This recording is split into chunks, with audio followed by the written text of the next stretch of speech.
Mga kuwent para sa pagtuturo sa mga bata. Mood, ang kuwentong nasunog na tinapay. May isang pamilya na binubuo ng ama, ina at isang batang lalaki.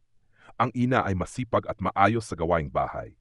Isang gabi habang abalang-abala, nasunog ng ina ang isang gilid ng tinapay para sa hapunan. Ibinigay niya ito sa ama, umaasang hindi ito magrereklamo. Sa halip na magalit, kinain ng ama ang nasunog na tinapay at nagpasalamat pa sa ina. Nang tanungin siya ng anak kung bakit hindi siya nagalit, sumagot ang ama. Ang nanay mo ay pagod na pagod buong araw at ang isang piraso ng nasunog na tinapay ay walang epekto sa pagmamahal natin.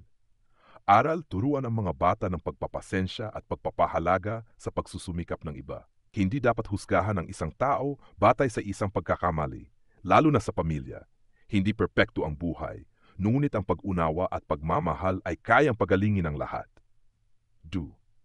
Ang kuwento ng batang lalaki at mga bituing dagat. Isang batang lalaki ang naglalakad sa tabing dagat, pinupulot ang mga bituing dagat na inanod ng alon at isa-isang ibinabalik sa dagat. Lumapit ang isang matandang lalaki at nagtanong, "Napakaraming bituing dagat, sa palagay mo ba may epekto ang ginagawa mo?" Ngumiti ang bata at sumagot, "Para sa bawat isa na naibalik ko sa dagat, malaki ang kahulugan nito." Aral. Ituro sa mga bata na kahit ang maliliit na kabutihan ay may malaking epekto. Huwag maliitin ang sariling kakayahan kahit ang isang simpleng kabutihan ay makapagbago ng buhay. Ang kuwento ng punong flame tree at damong maliit. Isang araw, isang mataas at matikas na punong fung ang tumingin sa damo at sinabing, "Ang liit-liit at hina mo naman." Sumagot ang damo, "O, maliit ako, ngunit hindi ako madaling matumba. Kapag may malakas na hangin, ako yumuyuko at umaayon, samantalang ikaw ay matikas ngunit madaling bumagsak." Turuan ang mga bata na matutong mag-adjust at maging flexible sa harap ng hamon sa buhay.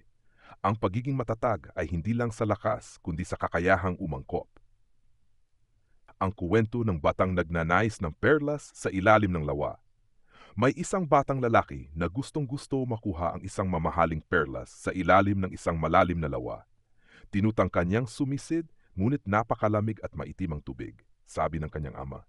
Bago ka tumalon para kunin ang perlas, matutong lumangoy muna at maghintay hanggang luminaw ang tubig.